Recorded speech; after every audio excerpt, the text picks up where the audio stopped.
Pertengahan Mei 2011, Junho dan aku sedang menyiapkan komik horor spesial musim panas untuk penerbit Never. Junho menulis cerita dan aku yang menggambar komiknya. Junho pergi melakukan riset ke tempat yang ingin ia gunakan untuk ceritanya.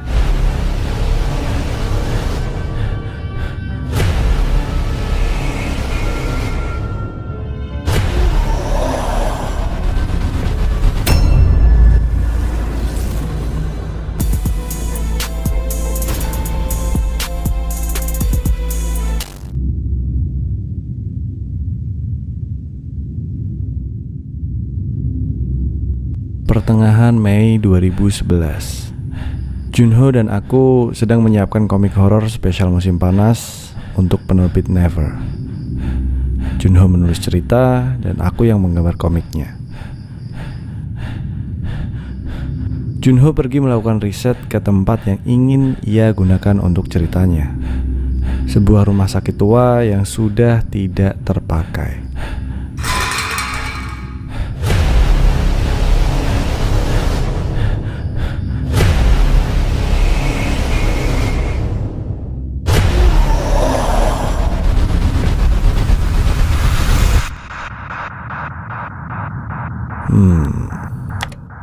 Kayaknya ini memang tujuannya buat nakut-nakutin pembaca. Secara keseluruhan struktur ceritanya sudah matang sih. Cuman pas aku gambar kok hasilnya kurang serem ya. Kalau Junho gak bisa bikin naskah yang bagus, aku harus ikut mikir nih. Ini dia. Hey, masih riset di luar ya? Gimana kabarnya? Dapat cerita horor yang bagus untuk komik kita nggak? Aku masih berkeliling nih, tapi aku belum menemukan yang menarik. Tapi selagi masih di sini, aku coba pikirkan lagi deh. Harusnya pelan-pelan pasti dapat ide sih. Ngomong-ngomong, sinyal di sini kurang bagus nih. Susah banget mau nelpon kamu. Ini saja baru dapat sinyal.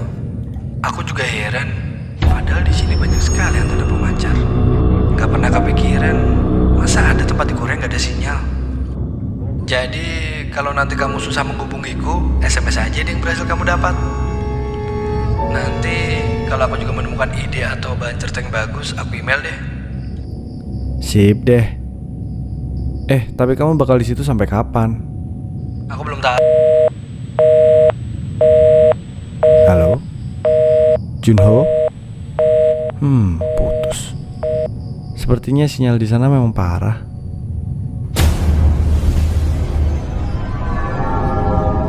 2:27 pagi. Ngapain dia malam-malam gini berkeliaran gak jelas? Beberapa hari kemudian aku mendapatkan email dari Junho. Aku melampirkan beberapa foto untukmu. Tolong dicek, kayaknya rumah sakit yang terbengkalai ini lumayan terkenal. Banyak yang bilang karena banyak pasiennya yang tewas atau jadi gila tanpa alasan yang jelas. Gosipnya ada dokter yang suka melubangi kepala pasiennya dan melakukan percobaan yang aneh-aneh. Dan sejak rumah sakit itu ditutup, tampaknya setiap orang yang datang karena penasaran mati kena penyakit misterius atau hilang tanpa jejak. Banyak cerita aneh-aneh seperti itu yang beredar. Ada yang pernah mendatangkan dukun untuk mengusir roh-roh halus di sini, tapi nggak ada yang berhasil. Jadi nggak ada lagi yang berani kesini. Aku sih nggak percaya sama yang begituan, tapi setelah berada di sini, kok rasanya serem juga ya. Aku mendapatkan firasat buruk setelah membuka email dan melihat foto-foto yang terlampir. Aku coba menghubungi Junho, tapi tidak pernah diangkat. Aku jadi berpikir, jangan-jangan bukan karena Junho nggak mau angkat, tapi karena dia nggak bisa angkat. Malam berikutnya aku dapat email lagi. Di dalamnya nggak ada tulisan apapun. Cuma ada foto suasana di dalam rumah sakit itu yang gelap gulita. Meja operasi yang sudah berkarat sepintas mirip meja penyiksaan. Dan ada banyak alat-alat dan potongan organ berserakan di lantainya. Aku membayangkan kalau tiba-tiba seseorang muncul di salah satu deretan pintu di lorong yang tak berujung ini. Ada satu foto yang terakhir yang benar-benar membuatku merinding. Foto itu hanyalah sebuah foto ruangan yang gelap gulita dan aku nggak bisa lihat apa-apa. Tapi suasana gelapnya nggak wajar. Aku yakin melihat sesuatu yang sedang mengintip di kegelapan. Aku terus mencoba menelpon Junho selama beberapa hari. Tiap kali aku menelponnya, yang terdengar hanya suara getaran halus. Seakan-akan itu suara dari mesin tua yang tidak pernah diminyaki.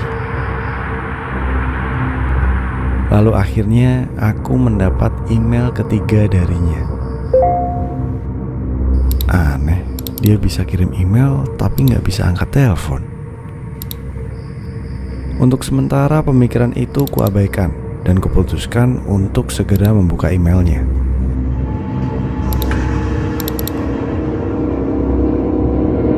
Apa-apaan ini?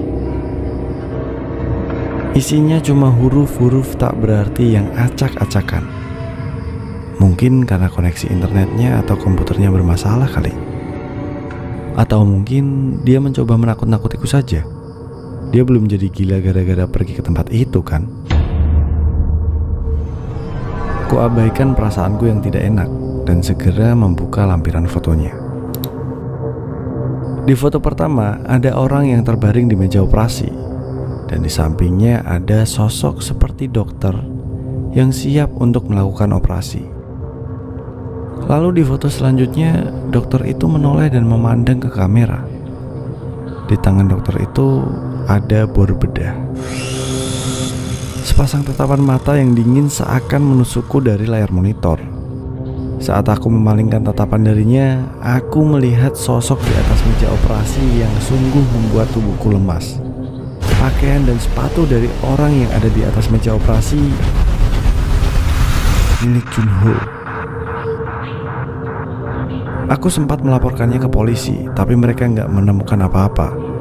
Bahkan tidak ada satupun jejak petunjuk bahwa Junho pernah ke tempat itu.